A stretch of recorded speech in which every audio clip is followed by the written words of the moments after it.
Hey there, welcome to the Soil and Roots podcast, journeying together into deep discipleship. I'm Brian Fisher, and this is episode 22. Do you remember the time?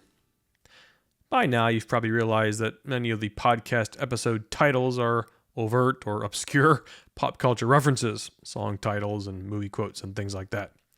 I'd love to tell you there is some hidden meaning behind every title, but I'm not nearly that sophisticated. Obviously, Soil and Roots deals with some pretty deep stuff, so I just try to have some fun with the titles. If you're picking up on the subtle cultural references, points to you. Benjamin Franklin famously said, "Time is money." But the hedonist Oscar Wilde didn't agree. He said, "Time is a waste of money." Pericles said, "Time is the wisest counselor of all." But Lucille Harper quipped, "Time is a great healer, but a poor beautician." Stephen Covey said, "The key is not in spending time, but in investing it." Sounds a lot like Covey. Louis E. Boone wrote, quote, "I am definitely going to take a course on time management, just as soon as I can work it into my schedule." Douglas Adams joked, "I love deadlines. I like the whooshing sound they make as they fly by." And the comedic sage Will Rogers wrote, quote, "Half our life is spent trying to find something to do with the time we have rushed through life trying to save." Time, the seventh of our heart view indicators, and perhaps the most complex and curious and mysterious of our 8 indicators. We have at least some measure of control over our thoughts, our emotions, our behaviors. We can take charge of our health, at least to some degree. We choose who we relate to, and we at least try to control our words. And here in the West, we can pretty much do what we want with our money, at least the part the government doesn't take. And although we can steward our time to some extent, the flow of time is entirely outside of our control. We can choose what to think or say, or choose what to buy or not to buy, but we can't choose to stop the clock. We can't push pause and repeat. We can't slow it down. We're all caught in a steady march of time, and we're entirely incapable of leaving the parade. It's both wonderful and a little bit scary. There's some comfort in knowing that a minute is 60 seconds, and it will continue to be 60 seconds until time ends. There's a security in knowing that today is 24 hours, tomorrow will also be 24 hours, and next Thursday will consist of 24 hours. We're creatures of habits and schedules, even the most bohemian of us. You may drive a VW bus and follow the Dave Matthews Band around the country on tour, but you still get up in the morning and eat a few meals a day at regular times and put gas in your bus and predictably go to sleep every night. Time is a constant, and it allows us to assess the past, exist in the present, and plan for the future as best as we can. There's also a relentlessness to time. We can't ever go back. We can't jump ahead to see how things turn out. We can't ever be anywhere, but right here, right now. What's done in the past is truly done, even if we desperately want to change it.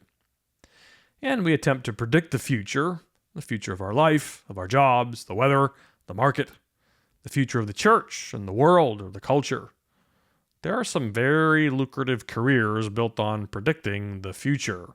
Stock market timers, climatologists, astrologists, end times prophets, and a whole slew of government agencies. At best, they produce moderately educated guesses.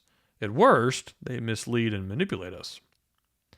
If you've been following the podcast for very long, you have astutely observed that time appears not only as one of these 8 heart view indicators, but it's also the first of the 5 key elements of spiritual formation. So time, it's a really big deal. So we're going to explore it here today, and then we're going to look at it again at the beginning of season 3, but from a very different perspective. The simplistic way of talking about time as an indicator of your desires and ideas in your heart is to remind us of what our moms told us. You always make time to do the things you really want to do. So how we steward our time does actually show us what or whom we love. As I mentioned in a previous episode, if you want to determine what ideas and desires govern you, just inventory your time for a few weeks and you'll probably get a good look. That's pretty obvious.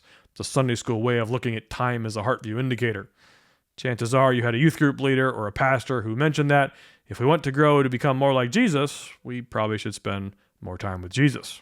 That makes some sense. If you have anyone in your life you want to grow to be like, you'd probably want to spend a lot of time with that person so you can learn to love what they love, or learn how they think, or why they react the way they do, how they relate to people, and so on. As some educators might say, more is caught than actually taught. We learn to be like someone by being in their presence, and that requires some time. Keep in mind, it's only been in the last few hundred years that we've been able to have these conversations about all of our discretionary time. For most of human history, few people had the chance to take long vacations and invest time in their hobbies or watch sports on Sunday. Most of their time was consumed by making a living, harvesting or killing their food, taking care of their simple homes, and raising lots of kids. Then there are the guilt-inducing studies that show how much time we spend on spiritual or religious activities. Christianity Today reports the average American spends 9 minutes per day on spiritual habits. The website Pathos calculated that the average practicing Christian may spend 4 hours a week on religious activities. That's an average of around 50 minutes per day. Sounds about right if we attend church for 90 minutes per week, have a Bible study on a weekday, or attend a small group and have some daily devotions and prayer time. But as Bob Robinson at Pathos points out, for the Christian, there is no secular or sacred. There's only sacred. How do we really measure religious or spiritual time? Is eating a meal somehow less sacred than our prayer time if it all belongs to God? Is resting or enjoying a hobby somehow less spiritual than singing hymns and worship songs at church? If our entire lives are to be expressions of worship, of love and devotion to God, why would we segment our time into spiritual and non-spiritual? Well, that's probably a debate for another time. I love my wife, Jessica. I also like her. We intentionally spend a fair amount of time together, not because it's a ritual or a chore, but because we genuinely like each other's company and we enjoy growing closer together. The Westminster Confession says that the chief end of man is to glorify God and do what? Enjoy Him forever. Can we enjoy God by eating a meal or watching a ball game? Sure, those are good gifts from God. Still, if we spend 30 hours a week watching sports, but only spend 2 minutes a day reading our Bibles and praying, we probably shouldn't wonder why we aren't getting to know Jesus any better. That's just common sense. Time is a requirement for any relationship, and if you love someone, you want to spend time with them, not because you have to, but because it's a joy to be with them. So yes, we can learn a lot about what we love and about the ideas that drive us by inventorying our time. People who work crazy long hours, not because they really have to, desire things that work gives them, and these desires are tied to their ideas. Typically, their ideas of identity and value. They derive their identity from work. They derive their value from work. But that's very different from a single mom who works crazy hours out of necessity to put food on her table and provide for the family. And working 2 to 3 jobs is the only way she can make ends meet. This is where inventorying our time as a standalone exercise isn't really perfect. A husband who works 70 hours a week because it fills him with false value and identity, and perhaps he doesn't want to be home with his family, is very different from a single mom who works the same 70 hours a week and who would much rather be at home with her kids. So in general, it's a good exercise to evaluate how we steward our time, and it does provide some insight into what or whom we truly love, no question. Particularly regarding our discretionary time. How we spend it and with whom points us to the ideas in our hearts, especially those core ideas of identity, anthropology, value, power, purpose, and love. But for those of us who are admittedly performance-based, we need to be careful with these types of exercises. There is a time for everything. There are seasons. Sometimes you may be heavily engaged in serving, and other times you may just be resting. That's okay. Matter of fact, it's good. And candidly, having a family meal can be just as holy as serving at church if our hearts are bent in that direction. We can get pretty legalistic about time. Yes, we're stewards of our time, but if everything is sacred, including these things we don't normally associate with spiritual activities, that should kind of broaden our perspective.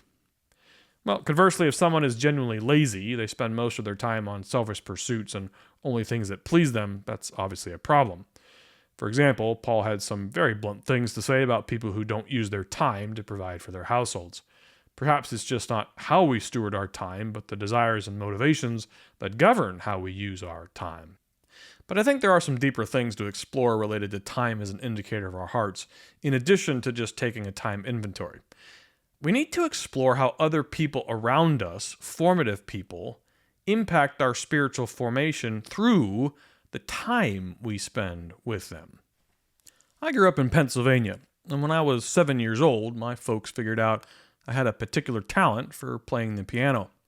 We were referred to an older gentleman who is well known in the community for his music studio, and so I started taking lessons from him.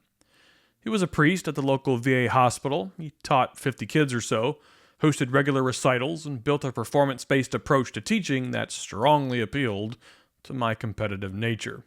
He had awards and ribbons and medals. Students could basically level up through competitions and meeting certain goals. I was hooked in about 5 minutes. This priest became the second most influential, most formative person in my early years, next to my parents. That's because I spent a lot of time with him from aged 8 to around 13 or 14. Just a few years after starting lessons, I became his teaching apprentice, so I also worked in his studio, which was in the basement of his house. As time went on, he invited me to do things that weren't piano-related. Miniature golf, taking day trips to various places. I stayed overnight at his home once in a while. Both of my grandfathers died when I was an infant, so he became a grandfather-type figure. I'm a lifelong Protestant, but my teacher hired me to be the organist for Saturday Mass at the VA hospital, so I worked there for him for a few years. Overall, it seemed to be a close relationship, so close in fact that when I was 12 or 13, he told me he had put me in his will. Even at that age, I thought that was a bit of a strange thing to say, but still, I was honored. When I was in grade school, I was unnaturally short. I appeared younger than I was. Looking back at the pictures, it seems I was a pretty cute kid. I was funny, personable, affable. People seemed to like me. I liked most people. Being a good pianist didn't hurt. It helped me become probably more popular than I would have otherwise. I devoured most of the piano pieces my teacher assigned and quickly rose to be the top student in the studio. Mozart, Bach, Rachmaninoff, Handel, Gershwin. At studio recitals, I was usually the last person to perform, and that was the place of honor. That meant you were the most advanced student. But as I grew older and into high school, my relationship with my teacher changed, as many relationships do. I discovered girls and got involved in other activities. I still took lessons and worked for him for most of the time until I graduated, but the relationship became more formal. I left for college, met my wife, got married. I visited him a few times in the interim, but he passed away a few years after my college graduation. I may have fallen out of his favor because that call from his lawyer about the will never came. Jess and I had our kids and life moved on. But when I was in my late 20s or early 30s, I began to question some things about my relationship with my piano teacher. Couldn't put my finger on it, but something about it felt odd, particularly in those early years when I was the short, cute kid who looked younger than I actually was.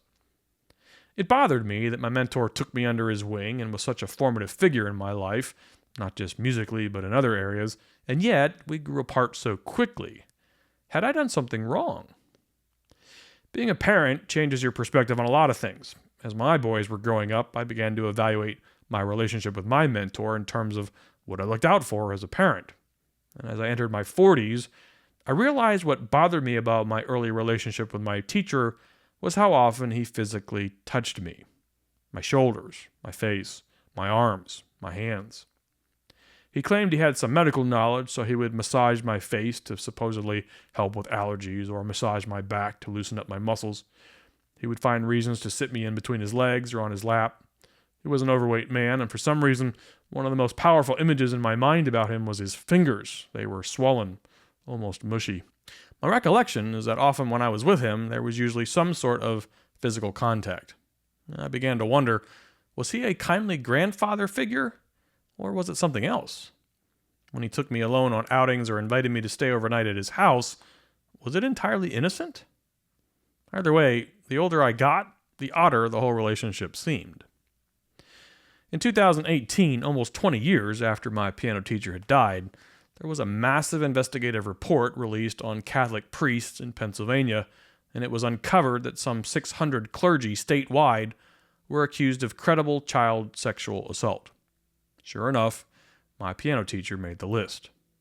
His diocese wrote this in their report regarding the accused priests, quote, Every person named on this list was credibly accused of actions that, in the diocese's judgment, disqualify that person from working with children. Such actions could include the use of child pornography, furnishing pornography to minors, corruption of minors, violating a child protection policy, failure to prevent abuse that they knew to be happening, and in some cases, direct physical sexual abuse or sexual assault of minors. Allegations were corroborated by secular legal proceedings, canon law proceedings, self-admission by the individual, or threshold evidence as defined in the child protection policy. None of the priests listed are permitted to engage in any form of public ministry or to present themselves publicly as priests." End quote. I don't know all that much about child sex abuse, but after I read the report, I searched for information on how these relationships develop, and I found information on sexual abuse grooming.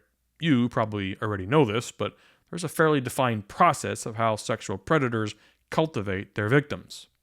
The first 4 stages of sexual abuse grooming are targeting the victim, gaining trust, filling a need, and isolating the child. Well, that sounded familiar. I was a small, gifted, naive boy, an easy target. He was a respected, talented piano teacher with a professional studio, and he was a religious leader in the community. He was someone to be trusted. I had no grandfathers or older mentors. He certainly filled that need, and he regularly put me in situations where he and I were alone. Had the second most formative person of my childhood been grooming me? Was the way he physically touched me just the kind gestures of an old man, or was he seeing how much he could get away with? And did he lose interest in me when it became evident that I was interested in girls and was growing into a young man? The awards, the compliments, the comment that I was in his will, were they genuine signs of affection or manipulations? The fact that even after his death he was accused and condemned by his diocese, based on whatever evidence they collected, seems to suggest an answer. I ran across one male commenter online who had been his student also and who had experienced virtually the exact same behavior, even the same types of trips and outings. I suppose some of you think I'm reading too much into it. Maybe he was a little creepy, but we live in such sensitive times now that even innocent behavior may appear manipulative. Others of you are listening and vigorously nodding your heads. There's no question in your mind that I was exploited. You've either lived it yourself or have a deep understanding of grooming and you recognize the signs. Either way, the fact is the second most formative person in my young life was accused and convicted of child sexual abuse and was posthumously thrown out of the ministry. And I spent many, many hours in his presence. My point is, it's one thing to evaluate how we steward our time. It's another to assess the motivations carefully and critically of those who spend time with us. As human beings, we must recognize that our hearts are formed through the time we spend in relationships with other humans. And that relational formation can be far more powerful than sermons or prayer times and Bible studies. Now note, I said might be, can be. I'm not taking away from the power of prayer or scripture or preaching. The Holy Spirit is constantly healing and redeeming. But as Christians who desire to dig deep into our hearts, we can't do that without evaluating those people in our lives who have formed us. And generally, that means those people with whom we've spent a lot of time. Or unfortunately, in the cases of too many children, the time not spent with them by people who should have helped form them. Did my relationship with my childhood mentor impact my spiritual formation, the formation of my heart? Yes. Was some of it positive? Yeah, I think so. I hope so. But was some of it negative? Well, the older I get, the more I have to concede that, yes, there remain some dark ideas in my heart as a result of that relationship. All ideas from the kingdom of darkness are designed to hurt and kill us, and I certainly haven't been immune to that pain. I could give you several examples, but one of them is my relationship with the piano today. After high school, I went on to major in music in college. I was a full-time, broke musician for a few years after that. I served as a church musician for decades. Music has long been a central part of my life. But as I got older and my heart wrestled with the nature of my relationship with my mentor, my joy for the piano began to wane. A few years ago, I stopped playing in church altogether. I have a piano in my home. I still play it occasionally, but to be honest, I don't really have the desire most days. I think my heart is still grappling with this. A gift that God gave me to express joy and freedom and beauty may have been cultivated by someone who wasn't seeking my goodness. He may have been seeking something else. And so part of me feels used, maybe even corrupted. It's been decades since all this happened, so you may be wondering why I just can't get over it. Frankly, I wonder the same thing. Maybe I just don't have the faith. Maybe I don't pray enough. I don't know. I'd love to feel the joy of playing music and expressing God's goodness through the piano like I did when I was a kid. I'd love to sit down and play with other musicians. It's thrilling. It's an amazing experience when great musicians make great music. There's nothing like it. And I have a hope that one day I will, but it's just not today. Look, in our version of modern Christianity, we sort of expect instant everything. Instant healing, instant wisdom, instant reconciliation, instant sanctification. It seems that only people in our society who understand that the heart may take years, sometimes decades, to heal and recover are the addicts who are courageous enough to go public with their addictions. I recently heard a discipleship expert say that the best discipleship model he's ever seen is AA. He's right. Time, habit, community, intimacy, and instruction. Think about it. The problem is we're all addicted to something. Most of us just don't know it. The modern church certainly doesn't seem to know it. Certainly there's a sadness to this part of my story. Whether I was a victim or not, there are enough lingering questions that I still find deeply troubling, and most of those questions don't have answers. This part of me resonates with Ecclesiastes 2. It's better to go to the house of mourning than to go to a house of feasting, for that is the end of every man, and the living takes it to heart. With all of the surface promises our culture makes of wealth, happiness, instant gratification, success, freedom from pain, and all the things we've been unconsciously trained to think we deserve, we're missing some very critical elements of what it means to be human. We mourn, we suffer, we experience pain. We're so trained in the unconscious idea that we deserve to be free from suffering that we're missing the point. Jesus suffered. We suffer. And though he certainly heals and redeems and reconciles and restores, often that process takes a very long time. And he usually accomplishes that process not through some ecstatic emotional experience, but through people, through community, and yes, through time with the right people. So this part of my story is a little sad. There are parts of your story that are very sad. But there is something important underneath that sadness. Hope. In modern Christianity, we tend to project that hope onto eternity. That's fine. But that hope doesn't just exist in the infinity future, it exists right now. And in the kingdom of light, we have the honor and the privilege and the joy of being that hope to each other. And hope is very often manifested in time. Is there someone in your orbit right now who could use your time? Not your advice, not your words, not your Christian pleasantries, but you, your presence, your time, you as the manifestation of hope. Or perhaps you need someone to be hopeful with you, someone to sit with you, to go shopping with, to watch a game with, to just visit with, and not just once, not just in the week following a crisis, but next week, and the week after that, and the week after that, and next year, and maybe the year after that. How are we using our time, and how have others used their time in our lives? Are we so busy doing work and family and church things that we don't have the time to give our time? Dark ideas in our hearts are pernicious things, folks. They eat at us, they gnaw at us, they wear us down. Ideas of light are the opposite. They feed us, they nourish us, they energize us, they give us life.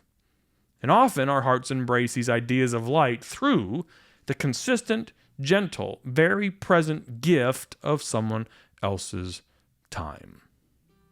Thanks for listening. If you enjoyed the podcast, please share it with your friends and family and give it a great rating on your favorite podcast platform. For more information, just check us out at soilandroots.org. And as always, you can drop us an email at fish@soilandroots.org. And we'll see you next time.